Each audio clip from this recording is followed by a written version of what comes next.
This is just a few questions from Chicago. This is Marc Sims, your host, and I have Michelle Joyner on the line.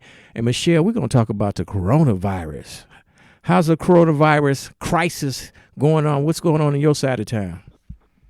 Well, let me just say this. The coronavirus, I'm not worried about the coronavirus. The coronavirus better worry about me. I'll just put it that way. No, try to find a way to laugh through this. I live in the near north side of Chicago in the old Cabrini area, Gold Coast, Old Town area. Very interesting part of Chicago in that you have extreme wealth, extreme white wealth, and black poverty living side by side. A lot of the residents of the old Cabrini housing project still in this area. So I see people walking around in masks. I live across the street from a Target, and Target can only have 60 people in there at a time.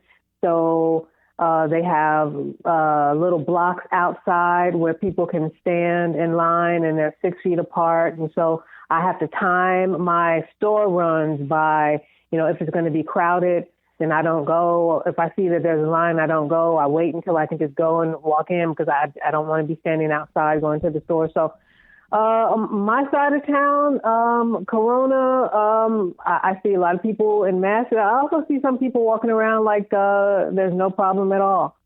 But I say everybody's concerned. Some people are more afraid than others, but things are definitely different. Now, you don't buy into some of the conspiracy theories that, that this is some deep state and Anthony's foul. This is you got the right wing conspiracies. You got all kind of conspiracies. Do you subscribe to any of the conspiracy theories out there? I've heard some good ones. Yeah, I do. I'm just not buying it, Mark, that all of this is because somebody ate a bat or ate some meat that was infected with bat blood in China. I mean, I'm just not buying it. There are too many unanswered questions. What happened to the people who ate the bat or the bat meat or whatever? Did they pass away? What happened? China kicked out foreign journalists, basically told them, you ain't got to go home, but you got to get out of here. So we don't quite kind of know what's going on there in China, but I'm just not buying that all of this is because somebody ate a bat in China. I'm just not buying it. No, there's so many levels, but let's go to the President Trump level. Do you think President Trump and his administration, if they acted earlier and jumped on this, because they were calling it some kind of hoax earlier, if they jumped on this, would the virus be so bad? Would this economic collapse we're having be so bad? Would the whole coronavirus in the United States be such a pandemic if the government got on it, jumped on it early and took some measures in January or February? Well, let's say they jumped on it in, let's say, January, and they went to the self-quarantine, shelter-in-place lockdown situation that we're in now. Let's say they had done this in January. So we still would have been there. Would people have been? Maybe people would not have understood it because people weren't getting sick and dying and passing away.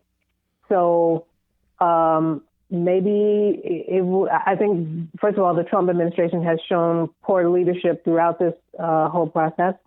But if the question is, should they have jumped on this sooner?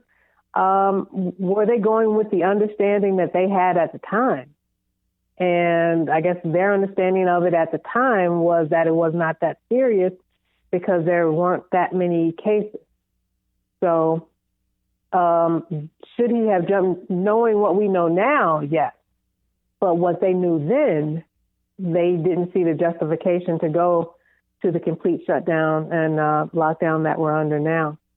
But Michelle Joyner, do you think that the president or the governor here, Governor Pritzker here in Illinois, and some of the other governors have gone too far with this lockdown? Lori Lightfoot, the mayor here in Chicago, have she gone too far with this lockdown? So here's the thing, because I'm on the conspiracy side I don't know what this is. All I know is that some kind of a pathogen has been ignited or introduced.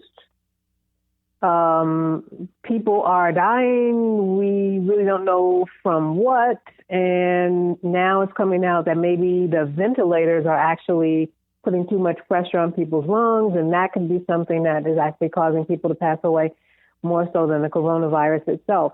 So have they gone too far? I would say no. No, I would say it's better to err on the side of caution. The governor has extended the quarantine and lockdown to May 30th, the end of the month. So, in my mind, I don't, because I don't know what this thing is. I would say maybe it's better to err on the side of caution and go ahead and keep things shut down until the curve is flattened or the thing is gotten under control in some way. So I would say no. But now we have about, I don't know, 15, it's probably 20% unemployment. I'm somewhat quasi unemployed as we speak. And some people are getting some money from the government. And a lot of people have jobs where they can work from home. But many Americans have jobs where they can't work from home. So they're not working. And a lot of Americans, for a lot of different reasons, are not getting any money from the government. So we're going to have some massive bankruptcies. Oh, I shouldn't say massive. We're going to have some bankruptcies, some jobs. A lot of jobs are going to be gone and may not come back. So we have an economic crisis that may last a year.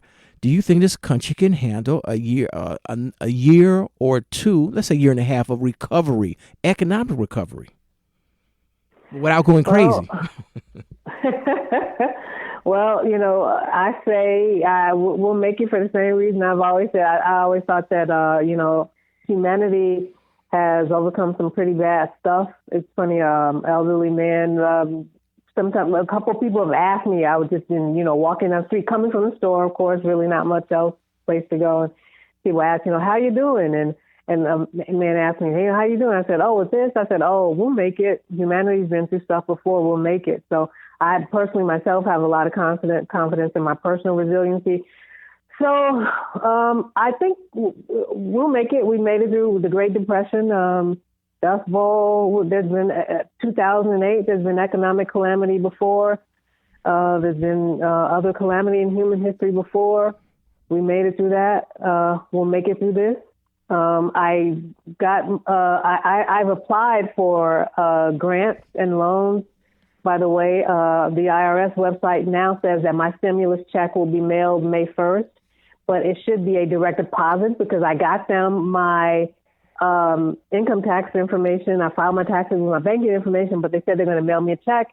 So we'll see. What I do, I work from home, and I do tech support for Intuit tax preparation programs. Now I'm servicing TurboTax, and all heck broke loose a couple of weeks ago when the government was first announcing that the checks are coming and whatnot, and a lot of people didn't get their checks.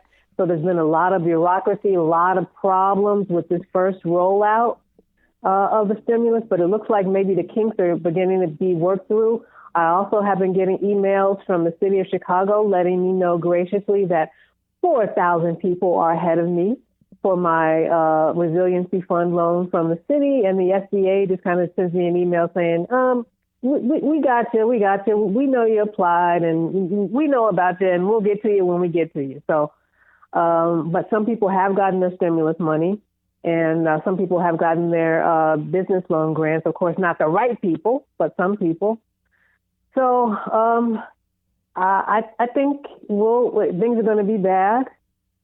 But we will get through it, and people will find ways to be creative and be therefore more productive and find some resiliency and ingenuity and creativity to make money that they didn't maybe know that they had, but they'll be forced to develop.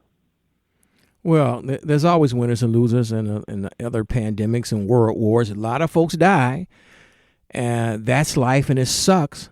But overall, you think most Americans will get through this? It's gonna the people who it was bad for it's gonna be even worse, and then the people that I think everybody will take maybe a notch. They'll go up or down a notch. Wherever they were before this, they'll either go up a notch or down a notch. But I don't think things will be the same for most of us. Michelle Jordan, it's been a pleasure. I can't thank you enough. You take good care of yourself, and we'll bring you back on the show in a month or two. Okay, and good to talk with you. I'm going to go steam my nostrils now. That's something I've been doing, steaming my nostrils. Coronavirus doesn't like heat, supposedly, so you steam your nostrils. That will, kill it in your nose before it gets to your arm. So I'm going to steam my nostrils now. That's a bedtime ritual now during the coronavirus.